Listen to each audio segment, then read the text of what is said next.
Hello friends, welcome to Dutta kitchen. আজ আপনাদের সাথে আমি একটি জিভে জল আনা রেসিপি শেয়ার করতে চলেছি। ছোট থেকে বড় সবারই কিন্তু খুব পছন্দের এই রেসিপি। আজ আমি আপনাদের সাথে কাঁচা আমের টক ঝাল মিষ্টি আচারের রেসিপি শেয়ার করব। এই আচারটিকে আপনারা একবার বানিয়ে প্রায় 1 থেকে 1.5 বছর পর্যন্ত স্টোর করে রেখে দিতে পারবেন। আমের আচার বানানোর জন্য এখানে আমি 2 কেজি আমকে ছোট ছোট করে কেটে নিয়েছি, আর আমগুলোর আমি খোলা ছাড়িয়ে নিয়েছি। কাঁচা আমগুলোর মধ্যে আমি সামান্য একটু নুন আর হলুদ মাখিয়ে নেব। দিয়ে দিচ্ছি নুন, গুঁড়ো হলুদ।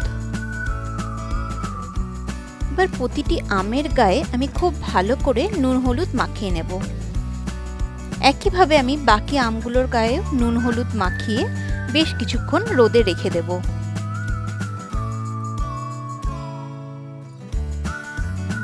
নুন হলুদ মাখিয়ে আমি আমটাকে 2 থেকে 3 ঘন্টার জন্য রোদের মধ্যে রেখে দেব।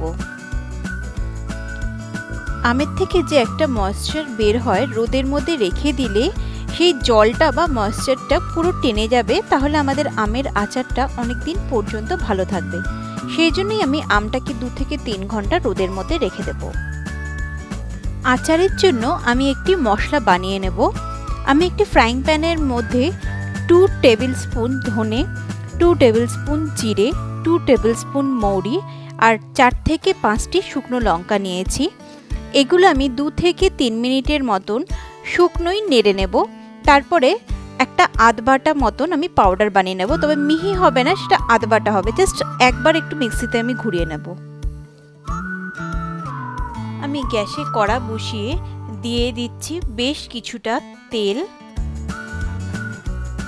দিয়ে দিলাম তেলের মধ্যে হাফ টিস্পুন 5 ফোড়ন আর 2টি শুকনো লঙ্কা।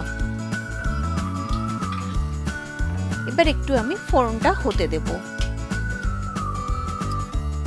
দেখুন, আমাদের আমগুলি রোদে বেশ কিছুটা শুকিয়ে গেছে আর আমের পুরো ময়েশ্চারটা একদম চলে গেছে। এবার এই আমগুলিকে আমি ঢেলে দিচ্ছি আস্তে আস্তে।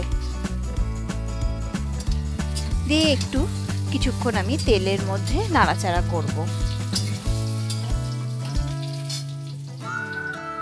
আমগুলিকে আমি 2-3 মিনিট মতন একটু তেলের মধ্যে ফ্রাই করে নিয়েছি।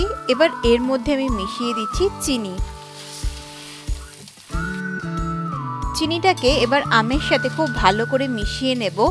সবসময় কিন্তু আমরা আম যতটা নেব ঠিক সমপরিমাণ চিনি নিতে হবে, তবে আমের টকের ওপর কিন্তু চিনির কোয়ান্টিটিটাও অনেক ক্ষেত্রে নির্ভর করে।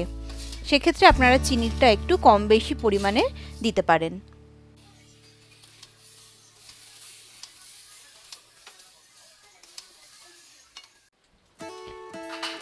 দেখুন, আমাদের চিনিটা গলে কি সুন্দর জল বেরোচ্ছে চিনিটা থেকে। এই অবস্থায় কিন্তু কন্টিনিউয়াস আচারটাকে নাড়তে হবে, নাহলে কিন্তু কড়াইয়ের তলাতে ধরে যেতে পারে। দেখুন, আমাদের আচারটা থেকে কিন্তু অনেকটাই এরকম জল বেরিয়েছে। এখনো বেশ পাতলাই আছে এই চিনির শিরাটা। আমরা আরেকটু ঘন করিয়ে নেব। এই জলটাকে আরেকটু মরিয়ে নেব আমরা। দেখুন,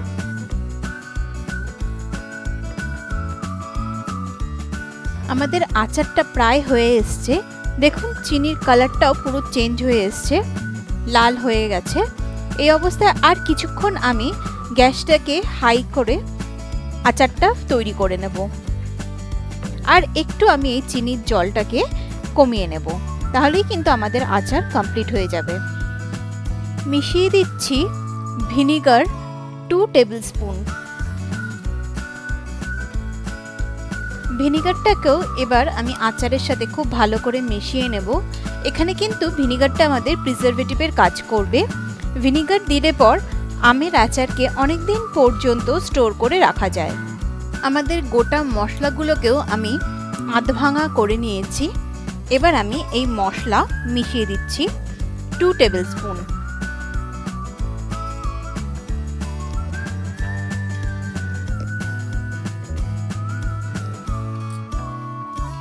মশলাটাকেও আচারের সাথে ভালো করে মিশিয়ে নিলাম। তৈরি হয়ে গেছে আমাদের আমের টক ঝাল মিষ্টি আচার। এবার আমি গ্যাসের ফ্লেমটিকে অফ করে রেখে দেব। আর আচারটা ঠান্ডা হয়ে গেলে পর আমি একটি কাচের বয়ামে বা কোনো এয়ারটাইট কন্টেনারে ভরে রেখে দেব। সবার কাছে অনুরোধ রইল আমার চ্যানেলটিকে সাবস্ক্রাইব করে রাখার জন্য। পাশে থাকা বেল আইকনটিকে প্রেস করে অল করে রাখবেন, তাহলে আমার চ্যানেলে আমি যখনই নতুন নতুন ভিডিও পোস্ট করব সবগুলি নোটিফিকেশন আপনারা পেয়ে যাবেন। আর আমার রেসিপিটি আপনাদের যদি ভালো লেগে থাকে তাহলে লাইক এবং কমেন্ট করবেন, আর ফ্যামিলি মেম্বার আর বন্ধুদের সাথে শেয়ার করবেন। সবাই ভালো থাকবেন, সুস্থ থাকবেন।